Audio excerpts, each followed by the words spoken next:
Hello students, welcome. आज का जो हमारा टॉपिक रहेगा वो रहेगा इमरजेंसी प्रोविजंस।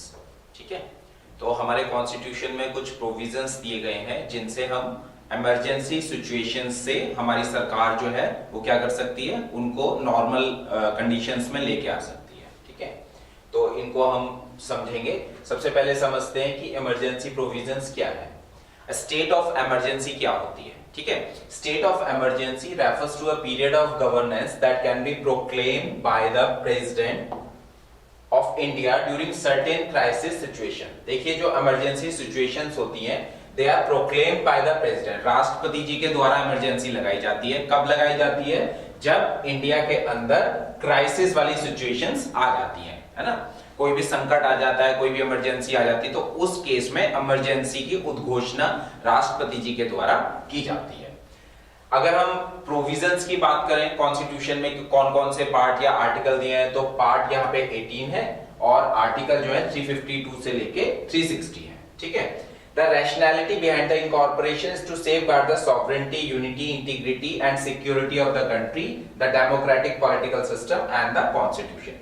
इमरजेंसी लगाने के पीछे जो मेन उद्देश्य है वो ये है, मेन ऑब्जेक्टिव ये है कि भारत की सॉवरेंटी, यूनिटी, इंटीग्रिटी है ना, सिक्योरिटी ये बनी रहे, इस पे कोई खतरा ना आए। ठीक है, अब हमारे देश में क्या है, 3 तरह की इमरजेंसी लगाई जाती है। पहली इमरजेंसी है नेशनल इमरजेंसी, सेकंड है कॉन्स्टिट्यूशनल इमरजेंसी जिसको राष्ट्रपति शासन, प्रेसिडेंट रूल बोलते हैं, और तीसरी है हमारी फाइनेंशियल इमरजेंसी, है ना। तो ये तीनों इमरजेंसी कौन कौन सी होती है, किन सिचुएशंस में लगाई जाती हैं, इन्हीं को हम आगे समझ लेते हैं। ठीक है, तो पहले हम स्टार्ट करते हैं नेशनल इमरजेंसी। अब देखिए, नेशनल इमरजेंसी किस केसेस में लगाई जाएगी, किन सिचुएशंस में लगाई जाएंगी। तो अगर वॉर की सिचुएशन है, एक्सटर्नल एग्रेशन है या आर्म्ड रेबिलियन है ना, तो इन तीनों के बेस पे जो राष्ट्रपति जी हैं हमारे, वो नेशनल इमरजेंसी लगा सकते हैं। किसी दूसरे देश के साथ युद्ध है, किसी दूसरे देश के साथ हमारा एक्सटर्नल एग्रेशन है, या कुछ इंटरनल प्रॉब्लम है इंडिया के अंदर, है ना, सिचुएशन कुछ ऐसी है, तो वहां पे राष्ट्रपति जी नेशनल इमरजेंसी लगा सकते हैं।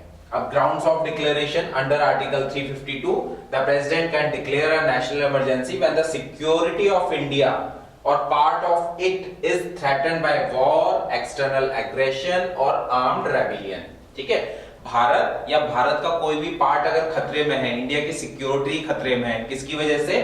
वॉर की वजह से, एक्सटर्नल एग्रेशन की वजह से या आर्म्ड रेबिलियन की वजह से, तो वहां पे राष्ट्रपति जी जो है पूरे देश में या भारत के कुछ हिस्सों में इमरजेंसी लगा सकते हैं। ठीक है, अब देखिए, when a national emergency is declared on the basis of war or external aggression, it is called external emergency।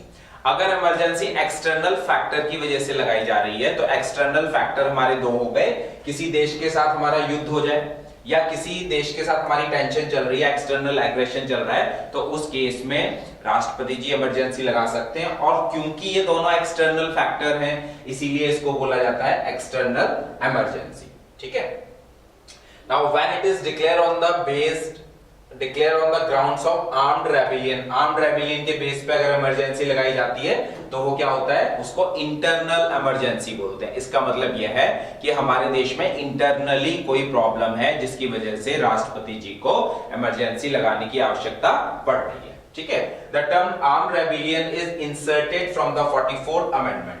44th amendment में ये जो टर्म है आर्म्ड रेबिलियन, इसको इंट्रोड्यूस किया गया था। इससे पहले जो इसकी जगह जो शब्द यूज हो रहे थे, जो टर्म यूज हो रही थी, वो यूज हो रही थी इंटरनल डिस्टर्बेंस, है ना। तो इसका आर्म्ड रेबिलियन का मतलब ही क्या है, internal disturbance.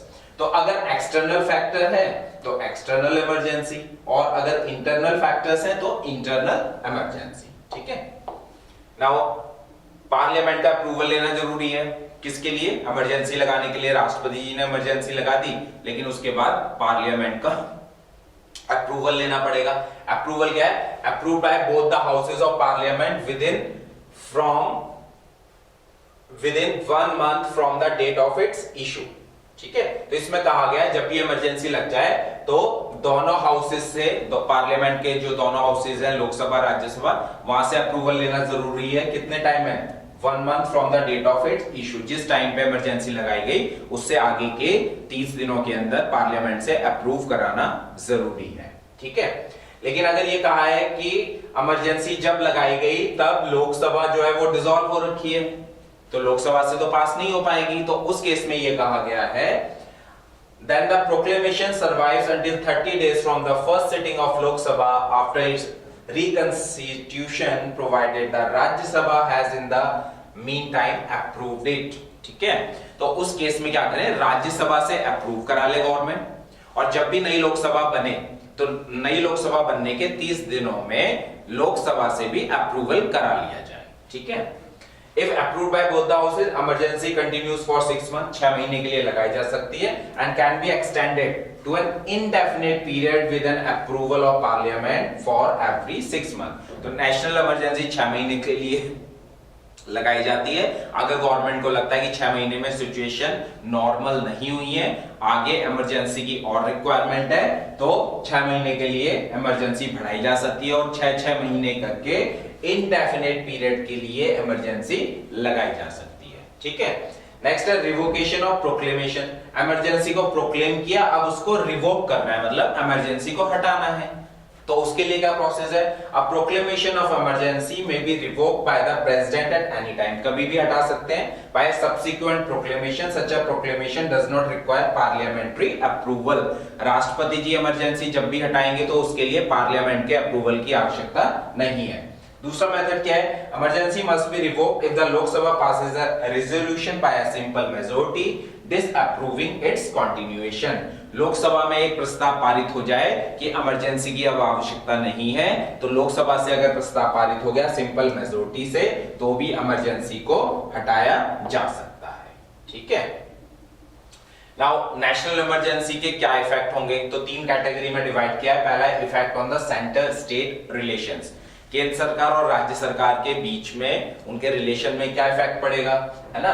While a proclamation of emergency is in force the normal fabric of the centre state relations undergoes a basic change. क्या चेंज आएगा, पहला executive, centre becomes entitled to give executive direction to a state on any matter. किसी भी matter पे executive direction जो है केंद्र सरकार राज्य सरकार को दे सकती है। The parliament became empowered to make laws on any subject mentioned in the state list. President can issue ordinance on state subjects also if the parliament is not in session.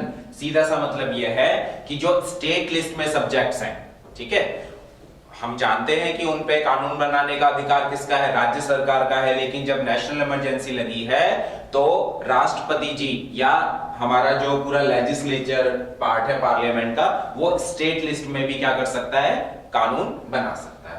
Financial की बात करें, president can modify the constitutional distribution of revenues between the centre and the state. Emergency के time में जो revenue का distribution है उसमें भी राष्ट्रपति जी क्या कर सकते हैं, चेंज कर सकते हैं, ठीक है। Now effect on the life of the Lok Sabha and state assembly. Lok Sabha और विधानसभा पे क्या इफेक्ट पड़ेगा, देखिए जब भी इमरजेंसी लगी हुई है, the life of the Lok Sabha may be extended beyond the normal term for 1 year. Lok Sabha dissolve होने वाली है लेकिन देश में इमरजेंसी लग गई, तो उस केस में इलेक्शन ना करवा के लोकसभा का कार्यकाल 1 साल के लिए बढ़ाया जा सकता है। दूसरा क्या है, सिमिलरली द पार्लियामेंट में extend the normal tenure of state legislature assembly bye 1 year, है ना। 1 साल के लिए विधानसभा का कार्यकाल भी इंक्रीज किया जा सकता है। फंडामेंटल राइट्स पे क्या इफेक्ट पड़ेगा, इसको समझ लेते हैं। Article 358 and 359 describe the effect of national emergency on the fundamental rights. ये 2 आर्टिकल हैं जो हमें ये बताते हैं कि अगर देश में नेशनल इमरजेंसी लगी है तो भारत के नागरिकों के फंडामेंटल राइट्स के ऊपर क्या हार्मफुल इफेक्ट होंगे या क्या इफेक्ट होंगे, इसको समझ लेते हैं, है ना। Suspension of fundamental right under article 19। जो फंडामेंटल राइट्स हमें आर्टिकल 19 में दिए गए हैं उनका क्या हो जाएगा, उनका सस्पेंशन हो जाएगा, ठीक है। According to article 358 when a proclamation of national emergency is made the 6 fundamental rights under article 19 are automatically suspended. हमारे जो फंडामेंटल राइट्स हैं जो हमने पिछले लेक्चर में पढ़े, 6 फंडामेंटल राइट है, वो ऑटोमेटिकली क्या हो जाएंगे, वो सस्पेंड हो जाएंगे। Article 19 is automatically revived after the expiry of the emergency. और दूसरा ये बताया गया है कि जैसे ही इमरजेंसी हटेगी वैसे ही ये फंडामेंटल राइट्स जो आर्टिकल 19 में मेंशन किए गए हैं वो हमें फिर से मिलने लगेंगे। ठीक है, फिर 44th अमेंडमेंट हुआ तो उसमें यह कहा गया कि आर्टिकल 19 में जो फंडामेंटल राइट्स हमें दिए गए हैं वो तभी सस्पेंड होंगे जब इमरजेंसी जो है वो वॉर और एक्सटर्नल एग्रेशन की वजह से लगेगी। इंटरनल अगर कोई प्रॉब्लम है तो हमारे फंडामेंटल राइट्स सस्पेंड नहीं होंगे। ठीक है, now suspension of other fundamental rights. Under Article 359, the President is authorized to suspend the right to move any court for the enforcement of the fundamental right during a national emergency. National emergency में अगर हमारे fundamental rights suspend होते हैं तो उसके violation के against हम supreme court में नहीं जा पाएंगे अगर राष्ट्रपति जी ऑथराइज कर देते हैं, अगर राष्ट्रपति जी सस्पेंड कर देते हैं। ठीक है, remedial measures are suspended and not the fundamental rights. अब देखिए जो इमरजेंसी डिक्लेयर हुई है कब कब हुई है, एक हुई है 1962 में जब चाइनीज एग्रेशन चाइना के साथ हमारा वॉर हुआ, फिर 1971 में पाकिस्तान के साथ वॉर हुई और 75 में इंदिरा गांधी जी ने देश में इमरजेंसी लगाई थी।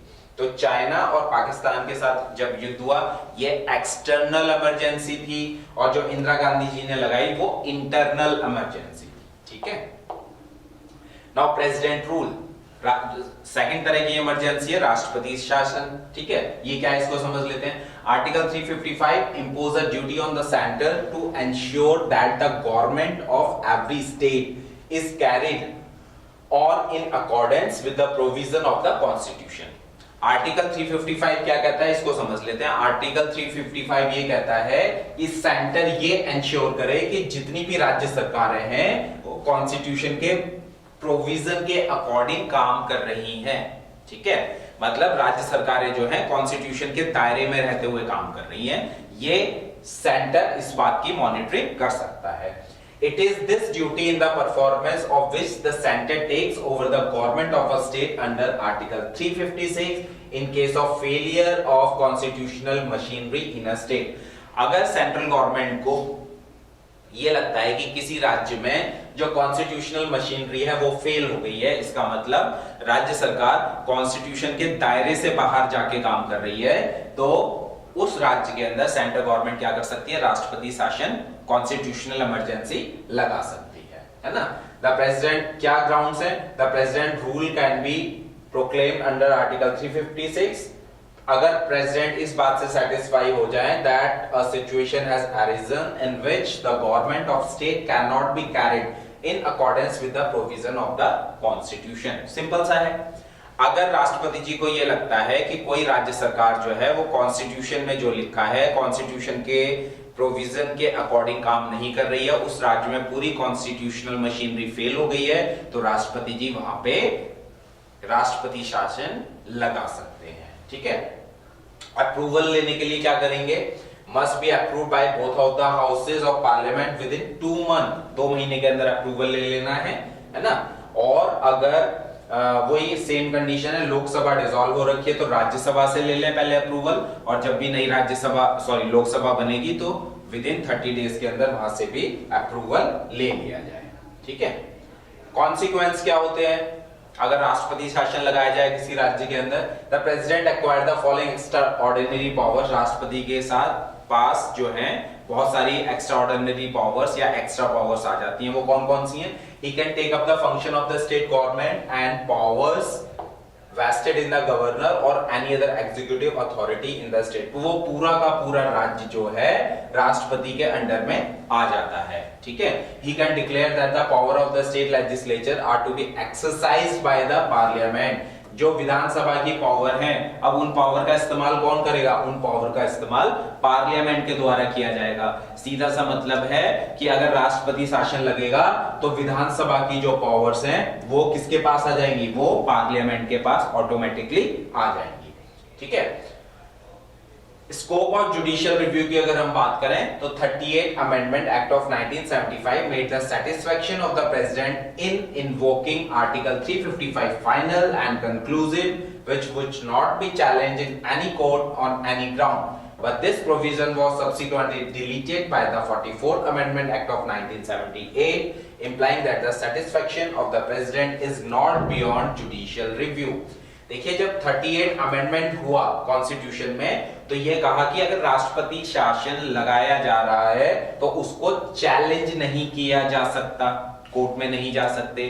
लेकिन बाद में इसको चेंज कर दिया गया है ना, 44वां संशोधन हुआ, 44th अमेंडमेंट हुआ कॉन्स्टिट्यूशन के अंदर, तो ये कहा गया कि जो राष्ट्रपति शासन लगता है उसका भी जुडिशियल रिव्यू हो सकता है, मतलब कोर्ट में उसको चैलेंज एक तरीके से किया जा सकता है, ठीक है। और तीसरे कंडीशन है हमारी फाइनेंशियल इमरजेंसी, ठीक है। फाइनेंशियल इमरजेंसी जो है आर्टिकल 360 में गिवन है। 360 में ये सब बताया गया है कि फाइनेंशियल इमरजेंसी कैसे लगती है, ठीक है। तो article 360 empowers the president to proclaim a financial emergency if he satisfied that the situation has arisen due to which the financial stability or credit of India, देखिए दो चीजें, फाइनेंशियल स्टेबिलिटी इंडिया की खराब हो जाए, है ना, इंडिया का जो क्रेडिट है बाहर इंटरनेशनल मार्केट में मनी को लेके, इकोनॉमी को लेके, वो खत्म हो जाए तो भारत के किसी पार्ट में या पूरे इंडिया में इमरजेंसी, फाइनेंशियल इमरजेंसी लगाई जा सकती है, ठीक है। अप्रूवल लेना है 2 मंथ में ले लीजिए, और अगर लोकसभा डिसॉल्व हो रखी है तो लोकसभा दोबारा बनेगी तब उसके 30 डेज में उसका अप्रूवल ले लेना जरूरी है।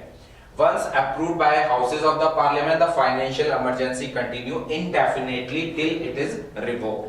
एक बार अगर अप्रूवल ले लिया जाता है फाइनेंशियल इमरजेंसी का तो financial emergency indefinite time period के लिए लगाई जा सकती है। अब क्या क्या इफेक्ट पड़ते हैं इसके फाइनेंशियल इमरजेंसी के, वो एक बार देख लेते हैं। Extension of the executive authority of the union over the financial matter of the state. जो फाइनेंशियल मैटर हैं राज्यों के, वो किसके अंडर में आ जाएंगे, वो सेंट्रल गवर्नमेंट के अंडर में आ जाएंगे। सैलरीज और अलाउंस में रिडक्शन किया जा सकता है of any class person serving in the state, है ना। Reservation of all money bills और other financial bill for the consideration of the president after they are pass by the legislature of the state. जितने भी finance bill या money bill pass हो गए राष्ट्रपति जी के पास गए हैं, राष्ट्रपति जी उनको रिजर्व करके रख सकते हैं कि अभी पास नहीं करेंगे, जब सिचुएशन सही हो जाएगी तब पास करेंगे, ठीक है। Direction from the president for the reduction of salaries and allowances of all or any class of persons serving the union and the judges of the supreme court and the high court। राष्ट्रपति जी ये भी direction दे सकते हैं government को कि central government में जो भी पर्सन जॉब कर रहे हैं सरकारी नौकरी में, सुप्रीम कोर्ट के जज है, हाई कोर्ट के जज है, कि उनकी सैलरी में इस टाइम पे रिडक्शन करना है या नहीं करना है, ठीक है। नाउ इमरजेंसी की अगर हम बात करें, है ना, जो इमरजेंसी प्रोविजन का कई बार क्रिटिसिज्म देखने को मिलता है ना, क्या है, the federal character of the constitution will be destroy and the union will become all powerful. इस बात को लेके क्रिटिसिज्म बहुत होता है कि इमरजेंसी के टाइम में पार्लियामेंट ज्यादा पावरफुल हो जाता है, सारी पावर राज्यों की किसके पास आ जाती है, पार्लियामेंट के पास आ जाती हैं, तो उससे फेडरल कैरेक्टर जो है, पावर का जो डिस्ट्रीब्यूशन किया गया है ना, उसके ऊपर हार्मफुल इफेक्ट पड़ता है। The power of the state, both the union and the units, will entirely be concentrated in the hands of union executive। वही बात करी मैंने कि पार्लियामेंट के पास सारे अधिकार जो है वो इमरजेंसी के टाइम में आ जाते हैं। The president will become a dictator, ये कहा गया है, लेकिन हमारे भारत में जनरली ऐसा होता नहीं, हुआ नहीं है ना, कि राष्ट्रपति जी जो है वो डिक्टेटर की फॉर्म में आ जाएं, लेकिन कहते हैं कि इमरजेंसी लगेगी तो सारे अधिकार राष्ट्रपति जी के पास आ जाते हैं और वो डिक्टेटर हो सकते हैं। The financial autonomy of the state will be nullified। जो फाइनेंशियल स्टेबिलिटी या ऑटोनॉमी या फाइनेंशियल स्वायत्ता है राज्यों की, है ना, वो खत्म हो जाती है क्योंकि प्रेसिडेंट के पास सारी अथॉरिटी आ जाती है। Fundamental rights will become meaningless. Emergency के टाइम में फंडामेंटल राइट्स जो है वो ऑटोमेटिकली सस्पेंड हो जाते हैं। तो इन बातों को लेके इमरजेंसी का टाइम टू टाइम क्रिटिसिज्म होता रहता है, ठीक है। तो आज के लेक्चर में इतना ही, थैंक यू।